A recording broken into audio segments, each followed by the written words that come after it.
قبل ما نبدأ صلوا بينا على النبي. بيبدأ مسلسلنا بيو لسه طالبة في الجامعة بس هي المسؤولة عن نفسها، وعلشان كده بتشتغل بدوام جزئي وبتكون بتحسب مصاريف المدرسة وبتتفاجئ ان مفيش في حسابها غير مبلغ 100 يوان، ومامتها بتكون سحبت باقي المبلغ فبتجري على مامتها علشان تاخد منها الفلوس، ومامتها بتتخانق معاها وبتكون عايزاها تخرج من الجامعة اصلا. وبنعرف ان والدها ومامتها بيعاملوها بشكل وحش ومش بيهتموا غير باخوها بس، ومامتها بتصمم انها تسيب الكلية علشان تساعد في مصاريف مدرسة اخوها، وهي بترفض وبتعرف مامتها ان مفيش حد بيصرف عليها من ساعة ما دخلت المدرسة لانه طول الوقت بتشتغل. وبنعرف ان اصلا ما عندهاش غرفة في البيت وبتنام في المطبخ، وهما بيكونوا بيعاملوها زي الخادمة بالظبط. ومامتها بتتخانق معاها وبتعرفها ان الفلوس اللي بتشتغل بيها من حقها هي، ويوم مش بتقدر تعمل حاجة وبتعيط وبتحس ان دول مش اهلها وان دي بالذات مش مامتها لان عمرها ما عملتها كويس ودايما بتقسى عليها، وبتتعمد تجرحها بالكلام كأنها بتستمتع لما بتشوفها بتتألم. وهي بتلم حاجتها وبتمشي، ومامتها بتحذرها لو خرجت من البيت مش هتخليها ترجع تاني، وهي مش بترد عليها وبتخرج وما بتكونش عارفة هتروح فين لان حتى سكن الجامعة مش هتقدر تقعد فيه لانها ما دفعتش مصاريف الشهر ده، وهي بتكون في جامعة مشهورة مش جامعة عادية، وبتكون بتدفع جزء بسيط من المصاريف والباقي منحة من الجامعة بسبب تفوقها. وبتقف في الشارع وفجأة بيشوفها شاب وبيكون شايف انها جميلة وفيها كل المواصفات اللي بيدور عليها علشان اخوه، وبيروح لها وبيسألها لو بتعاني من مشاكل مادية وهي بتقول له ايوه، فبيعرض عليها انه يدفع لها 10,000 دولار مقابل انها تقضي النهارده مع اخوه، وهي بتوافق وبياخدها غرفة في فندق وبيخلي اخوه يشرب وبيحط له مخدر، وبعدها بياخده على الغرفة اللي فيها يو، وبيكون عمل كده لان اخوه مصمم يكون راهب وواخد عهد على نفسه انه ما يرتبطش طول حياته، وهو بيكون عايز يكسر الوعد ده، وبيحصل فعلا اللي هو بيخطط له. وبتمر فترة ويو بتكتشف انها حامل وبتتصدم، وبنعرف ان شوان عرفها انه مش بيخلف، وبتتصدم اكتر لما بتعرف انها حامل في توأم، وبتعرف الدكتور انها مش هتقدر تحتفظ بيهم ولازم تعمل عملية اجهاض، والدكتور بيكون رافض بس لما بيعرف ظروفها وانها لسه كمان في الجامعة بيوافق يساعدها وبيحولها للدكتور علشان يعمل لها العملية، وهي ما بتكونش عارفة هتجيب فلوس العملية منين لانها دفعت كل المبلغ اللي اخدته من ليا ولمصاريف الجامعة، وحاليا هي مش بتشتغل وبتقرر تأجل العملية لحد ما تتصرف في المبلغ. وليو في الوقت ده بيكون في المستشفى وبيشوفها وهي خارجة وبيشك ان في حاجة وبيسأل الدكتور وبيعرف انها حامل، وبيبلغ عيلته اللي بيكونوا مبسوطين بالخبر. وبنعرف ان شوان ما كانش راضي يدخل اي علاقة لان في عرف قبله وقال له انه عقيم ومش هيخلف، وشوان هو رجل اعمال وزعيم عيلة فو ودي واحدة من اكبر العائلات في المدينة، ومامته بتطلب منه يجيبها هنا وهو بيطلب منها تهدى لحد ما يتأكدوا انها حامل منه، بس مامته بتطلب منه يتعامل مع الموضوع بسرعة لان دايما في مشاكل بتقابل عيلة فو في موضوع الانجاب، وهي خلفته لما وصل سنها 40 سنة وبعدها تبنوا لياو، وبتعرفوا انها مش هتسمح لاحفادها يعانوا، وهو بيطمنها انه ياخد الموضوع بجد، ويو بتكون لسه تحت تأثير الصدمة وكمان حاسة بالذنب بموضوع الاجهاض لان لو ظروفها كويسة كانت هتحتفظ بيهم، بس المشكلة ان حياتها كلها مشاكل، وبتكون استلفت المبلغ وجاية علشان تعمل العملية. والدكتور يوان صديق لياو بيشوفها وبيعرف الموضوع وبيتصل بلياو علشان يلحقها قبل العملية، وبيعرفوا انه خلاص بيجهزوا غرفة العمليات، فبياخد شوان وبيروح لها بسرعة، ويوان بيفضل معطل الموضوع لحد ما بيوصلوا،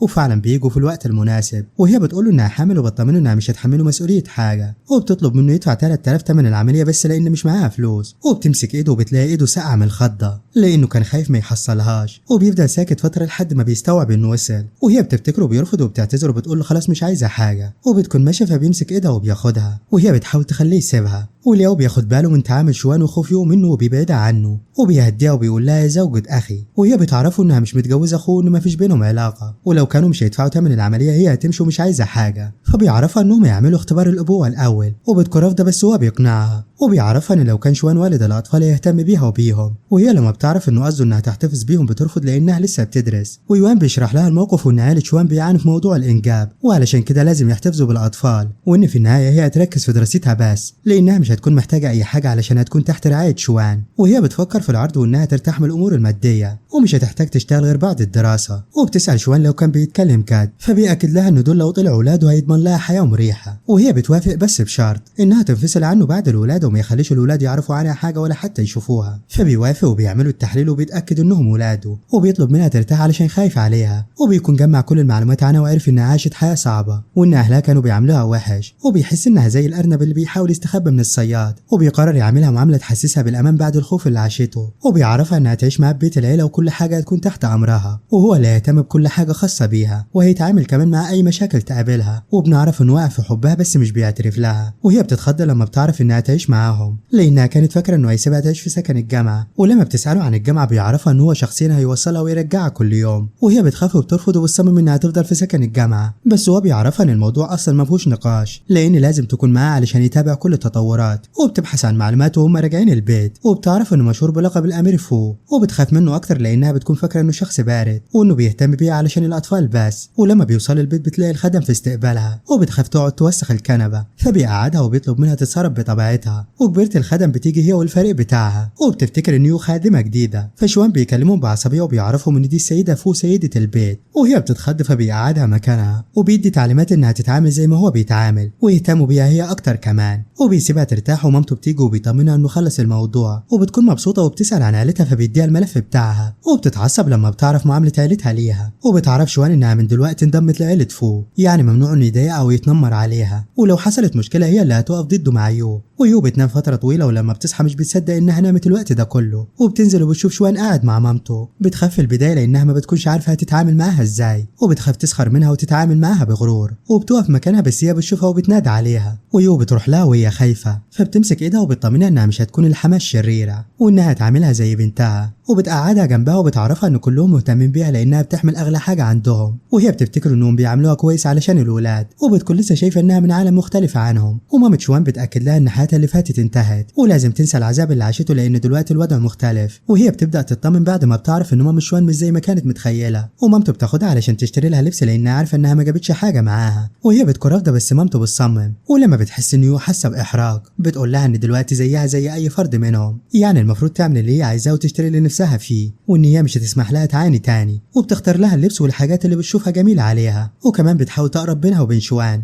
لانه بيكون ساكت برغم انه مبسوط باللي بيحصل. ويو بتكون لسه بتناديه بالسيد شوان، ومامته بتنبهها انه مش هينفع تناديه كده دايما ولازم تتعامل معاه بشكل طبيعي لانه جوزها. وهو بيدي بطاقه ليو علشان تشتري اللي تحتاجه في المستقبل من غير ما تطلب من حد، وهي بتكون حاسه ان ده مش من حقها بس هو بيصمم انها تاخدها. ومامته بتراقب الموقف وبتكون مبسوطه لما بتلاقي علاقتهم بتتطور، وهو بياخدها علشان يوصلها الجامعه، وبتصمم انها تنزل في مكان بعيد شويه علشان محدش من زمايلها يشوفوها لانهم بيضايقوها، وبتطلب منه انه يخلي السواق يوصلها من هنا ورايح، بس هو بيرفض وهي بتتوتر وبتنزل. وشينجي زميلها بيقعد جنبها في المقعد وجين بتتعصب، وجين دي بنت رجل اعمال وبتتعمد تضايق يو، وبتكون معجبه بشينج وبتفتكر ان يو بتتعمد تستفزها لما بتتكلم مع شينج. وبيكون في بنتين بيمشوا معاها دايما وبيتكلموا بغل عن يو وعن لبسها وتليفونها الجديد، وجين بتكون شايفه انه مزيف لانها عارفه ان يو من عيله فقيره، واصحابها بيشكوا انها اتعرفت على حد غني وهو اللي بيصرف عليها، وبيكونوا واثقين ان الشخص ده مجرد رجل اعمال كبير في السن. وجين بتشوف نظرات شينج ليو وبتتعصب وبتقرر تعاقبها، وهي بعد المحاضره بتروح سكن الجامعه، وجين واصحابها بيكونوا مستنينها وبيضربوها، وجين بتحذرها لو ما بعدتش عن شينج وبتدلو عليها الزباله، وبتطلب منها ما تعيش في الاوهام لان اللي زيها لازم يعيش وسط الزباله، وهي بتفضل تعيط. وشوان بيجي علشان ياخدها وبترفض تعرفه حاجه، وهو مش بيرضى يضغط عليها لانه بيكون فاكر انها لسه خايفه منه. ولما بيوصلوا البيت بترفض تاكل وبتطلع غرفتها وبتفضل تبكي، وبنعرف انها متاثره بالكلام اكتر من اي حاجه لان جين اتعمدت تجرحها وقالت لها ان محدش بيحبها حتى مامتها، وهي بتحس ان عندها حق، وبتحس ان حتى شوان بيهتم بيها علشان الاطفال. ولما هو بيجي بتمسح دموعها بسرعه، وهو بيخاف يكون جرحها من غير ما يقصد،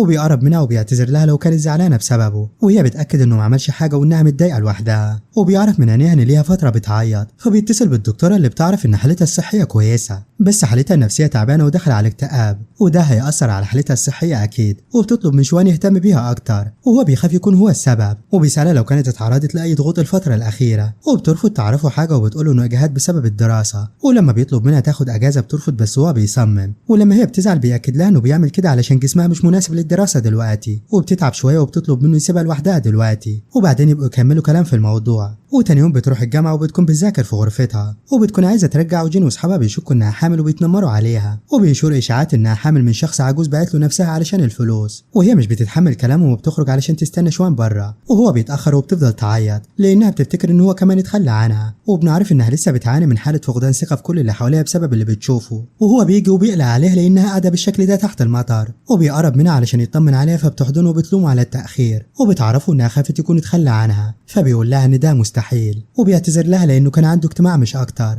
وبيوعدها إنه مش هيتأخر عليها تاني. وبيحس إنها في البداية كانت بتتدارى ورا عنادها وخوفها لأنها ما عندهاش ثقة في حد، بس دلوقتي بقت بتثق فيه أكيد. وجين بتشوفها وهي حضنها وبتصورها، وهو بياخدها في العربية وبيغطيها ببدلته، وهي بتعرفه إنها موافقة تاخد أجازة وبتكون لسه بتناديه بالسيد شوان، فبيطلب منها تناديه باسمه بس، ومش بيسيبها غير لما بتناديه زي ما طلب. ومع الوقت بيهتم بيها أكتر وبيهتم حتى بأكلها، وهي بتقرب شوية وتبعد تاني لأنها لسه بتكون خايفة من فكرة إنه ما ينفصلوا في يوم من الأيام، وفي نفس الوقت ما بتكونش حابة فكرة إنها تفضل معاه علشان الولاد وبس، لأنها بتخاف يكون بيحب حد تاني. وهو مع الوقت بيحبها وبيتعلق بيها أكتر، وبيتحمل صدها ليه وخوفها منه أحيانا لأنه مش عايز يضغط عليها في أي حاجة. وهي بتفكر في معاملته واهتمامه بيها وبتحس إنه ممكن يكون بيحبها، بس بتشيل الأفكار دي من دماغها بسرعة علشان مش عايزة تعيش في الأوهام. بعدها بتشوف صورة ليها وهي حاضناه بس وشه مش باين، وبيكون مكتوب تحتها إنها على علاقة بشخص كبير في السن وحامل منه، وارتبطت بيه علشان فلوسه مش أكتر. والموضوع بينتشر على جروب المدرسة، وجين بتكون هي اللي نشرته، ويو بتتأثر بالكلام ده وبالهجوم اللي بيحصل عليها في التعليقات، وبتوقع الحاجات اللي على الترابيزة من غير قصد. وشوان بيجي بسرعة لأنه خاف تكون هي اللي وقعت، وبترفض تعرفه حاجة عن الموضوع.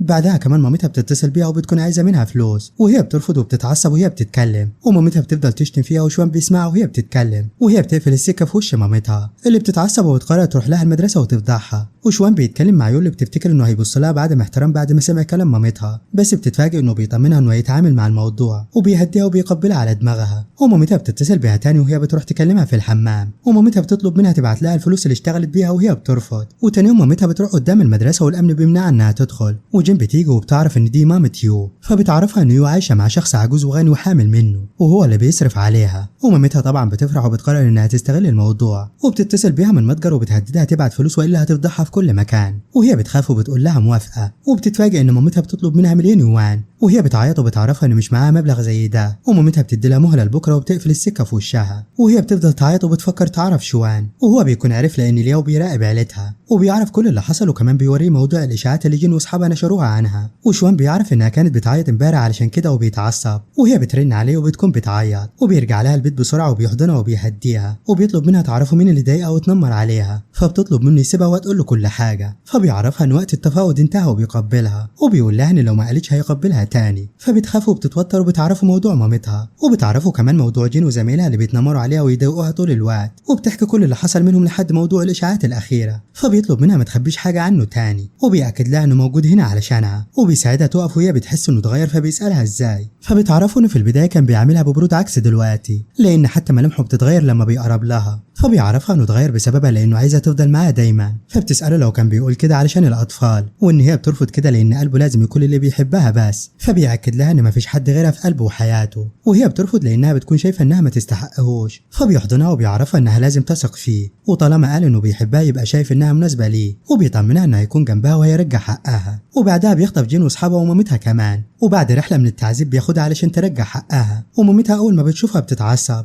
وبتقول انها كان لازم ترجعها من مكان ما جابتها، وهي بتضغط عليها لانها بتشك انها مش مامتها، بس هي بتنكر ان ده قصدها. وكلهم بيترجوها علشان تخلي شوان يسيبهم، وشوان بيتعصب عليهم وبيأكد لهم انهم يدفعوا ثمن اهانتهم لمراته وبياخدها ويمشي. وهي بتطلب منه يساعدها انها تتأكد ان الست دي مامتها ولا لا، فبيوافق بس بشرط انها تنام معاه في نفس الغرفة. وهي بتخاف لانها لسه قلقانة، لكن هو بيطمنها، ولما بتوافق بيشيلها. ولما بتصحى تاني يوم بتلاقيه خرج، ومامته بتكون مستنياها وبتفرح بالتطور اللي حصل، وبتقضي معاها اليوم وهي بتصنع لعبتين صغيرين، وبتبدأ تتعامل على انها واحدة من العيلة، عكس الاول كانت بتحس ان في حاجز بينهم. وشوان بيجي وبيعرف ان نفسيتها بقت افضل من الايام اللي فاتت، واليوم بيكون خلص التحليل بتاعه بيودوه لها، وبتكون خايفه ان دول يكونوا عيلتها الحقيقيه. وشوان ومامته بيطمنوها وبيقنعوها تفتح التحليل علشان يعرفوا النتيجه، وهي بتفرح لما بتتاكد انها مش بنت العيله دي، لان طول الوقت اللي فات ما حسيتش معاهم باي حب، وكانت فاقده الامان وهي معاهم. وبتكون عايزه تعرف اهلها الحقيقيين، ولياو بيعرفها انهم لسه بيدوروا عليهم، وبياخد شوان وبيتكلم معاه، وبنعرف انه عرفوا انهم ماتوا بسبب انهم فقدوا بنتهم، وان الموضوع ابتدى لما شين الست اللي كانت فاكراها مامتها ولدت مع مامة يو في نفس المستشفى،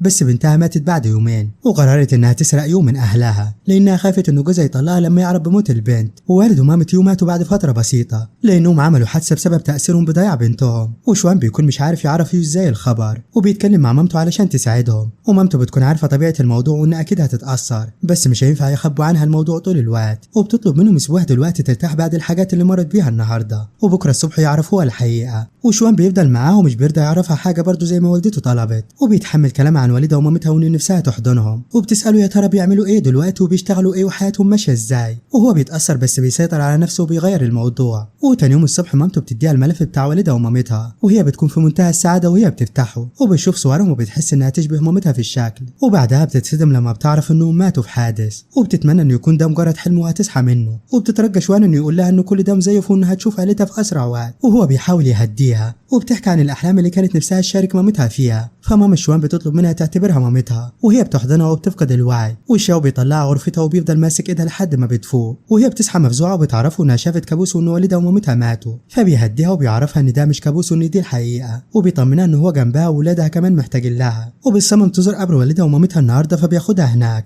وبتعرف من لياو انهم كانوا ايتام من صغرهم وما لهمش اي قرايب، وهي بتقعد قدام القبر وبتعرفهم على نفسها وبتعتذر انها اتاخرت في زيارتهم. وشوان كمان بيقدم لهم نفسه وبيأكد لهم انه هيفضل معاها ومش هيتخلى عنها، وبيحاول يهديها وهي بتفضل تعيط، وبتعرفهم انه في حاجات كتير كان نفسها يشاركوها فيها، وبتقرر تنتقم من اللي سبب في موتهم واللي هي شين وعيلتها. وبتسأل شوان عنها لانها عارفه انه عارف مكانها، وبتطلب منه يساعدها تنتقم لاهلها، وبتأكد ان حقها هي مسامحه فيه بس مش قادره تسامح او تتقبل اللي حصل لوالدها ومامتها، وهو بيطمنها انه هيساعدها. وبنعرف انه مبسوط انها سامحت في اللي حصل لها لانه كان خايف انها تأذي نفسها في فكره الانتقام، وبيكون مقتنع ان لازم عيلتها تتعاقب على جريمتهم، وبيحضنها وهي بتشكره على كل اللي عملوا معاها طول الوقت. وبعدها بيجيب شين وجوزها، وشين بتكون فاكره انها ما عرفتش الحقيقه، وبتطلب منها تخلي شوان يسيبهم، وجوزها بيتعصب على يو وبيكون هيضربها. وبنعرف ان لحد دلوقتي فاكر انها بنته لانه ما يعرفش الحقيقه هو كمان، وهي بتفكرهم بكل اللي مرت بيه ببيتهم، وانهم كانوا عاملينها خدامه وبياكلوها باقي الاكل وبياخدوا كل فلوس شغلها. وبتقول لهم ان ده كله قررت تنساه بس مش هتنسى موت والدها ومامتها. ولما والدها بيستغرب بتقوله انه مش ابوها وان الست دي سرقتها من عيلتها، فبيضرب مراته لانها خلته يربي بنت مش بنته،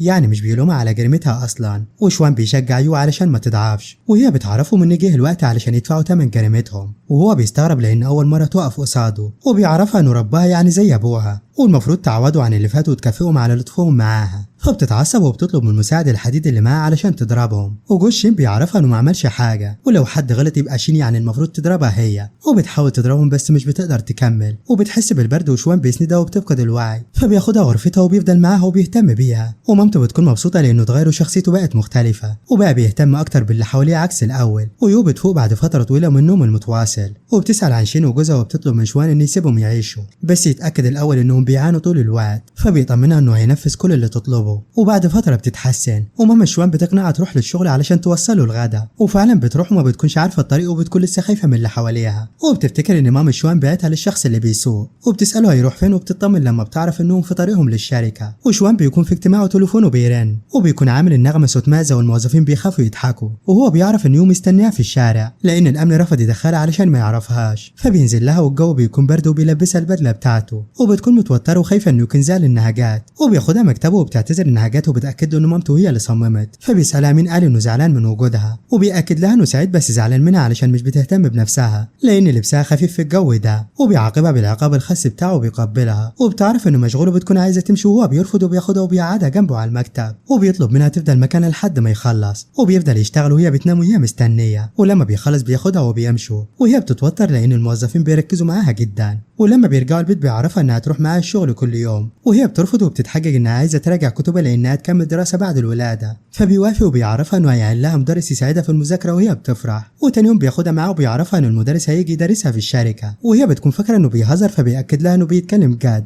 وبتطلع معاه وبتلاقيه واخدها مكتبه، فبيتحجج ان المدرس مستني جوه، فبتدخل بسرعه ومش بتلاقي حد، وفي النهايه بتعرف انه هو المدرس، وبترفض وبتكون ماشيه بس هو بيقعدها تاني وبيقنعها فعلا وبيبدا يدرسها، وبيقضوا مع بعض اغلب الوقت، وحتى لما بتروح المكتبه بيروح معاها وبيرفض يسيبها في اي مكان. بعدها بيجي موعد الولاده والامور بتكون صعبه بس في النهايه بتنتهي على خير، وهي بتكون شايفه ان افضل حاجه حصلت في حياتها هي اللحظه اللي شالت ولادها فيها، وشوان بيخليها هي اللي تختار اسمائهم، وهي بتكون فاكره انه هيسيبها وبتطلب منه انها تستنى فتره مع الولاد وبعدها تمشي على طول، بس هو بيطمنها انها تفضل معاهم دايما ومش هيسيبها تمشي اصلا. بعدها بتبدا ترتب نفسها علشان ترجع للدراسه، وشوان بيعرفها انه هيعمل حفله علشان يقدم على انها مراته، وهي بتكون رافضه لانها خايفه من نظره الناس ليها علشان مش من عيله كبيره، فبيطمنها وبيطلب منها تثق فيه وما تفكرش في اي حاجه تانية، وهي الاول مره بتعترف له انها بتحبه بشكل صريح، وهو بيكون مبسوط وبيحضنها. بعدها بيجي موعد الحفلة وهي بتكون متوترة وبتقوله ان دي اول مرة تحضر حفلة وخايفة تبوظها، وهو بيطمنها انه معاها وبتدخل معاه. وفي ناس فعلا بتتكلم عنها بشكل وحش وبيكونوا شايفين انها مش مناسبة لشوان، بس محدش بيقدر يتكلم في حاجة قدامه طبعا. وفي ناس كمان بيكونوا شايفينهم مناسبين جدا،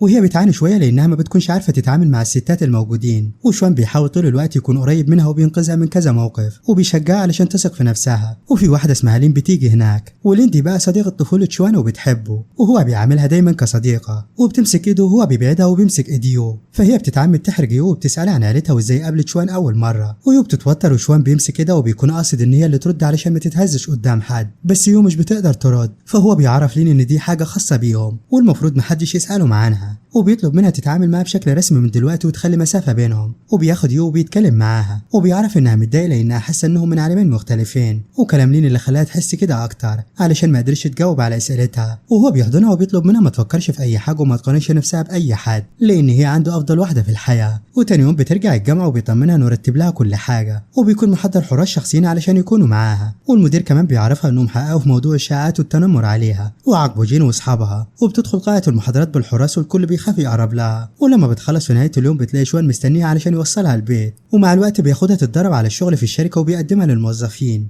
وبيقبلها على دماغها وبيعرفها ان بعد ما تخلص هتلاقيه في مكتبه. وفعلا بتخلص وبتروح وبتتفاجئ بلين قاعدة على المكتب، فبتطلب منها تخرج من هنا ولين بترفض. وبتعرفها ان علاقتها بشوان تسمح بانها تدخل مكتبه، وانه لولا انها حملت منه ما كانتش هتتجوزه. وبتكون عرفت اتقابلت ازاي هي وشوان، وبتعرفها انها اتجوزته بالصدفة مش اكتر. لكن يوم مش بتتهز المرة دي او تتوتر عكس المرة اللي فاتت. وشوان بيجي وبيسمع الكلام اللي بيقولوه وبيكون هيدخل يطرد لين، بس لما بيسمع يو بترد عليها بثقة بيستنى شوية. ويو بتعرفها ان حتى لو وجودها معاه كان بالصدفة، فهي متأكدة انه بيحبها وهي كمان بتحبه وعايشين مع بعض حياة سعيدة. وبتطلب من لين تحافظ على مسافة بينهم لانها بتغير على جوزها ومش هتسمح لها تقرب منه. ولين بتتعصب وبتعرفها انها خايفة تاخد مكانها، فبتقول لها انها مش خايفة منها بس بتحب تحافظ على عيلتها. وبتقعد على الكرسي بتاعه ولين بتتعصب اكتر. وشوان بيجي وبيطلب منها تخرج وما تدخلش هنا تاني، وبيحذرها من تصرفاتها لانه ممكن يلغي الشغل مع والدها. فبتعتذر ليو وبتمشي، وبيقبل يو على دماغها وبيكون مبسوط من تصرفها. وهي مع الوقت بتثبت نفسها في الشغل. وفي يوم بتاخد شوان وبتشتري له اول هدية من مرتبها الخاص، وبتختار له بدلة على ذوقها. ولما بيعرفها انه عنده بدل كتير بتعرفه ان نفسها تشوفه لابس حاجة خاصة بيها،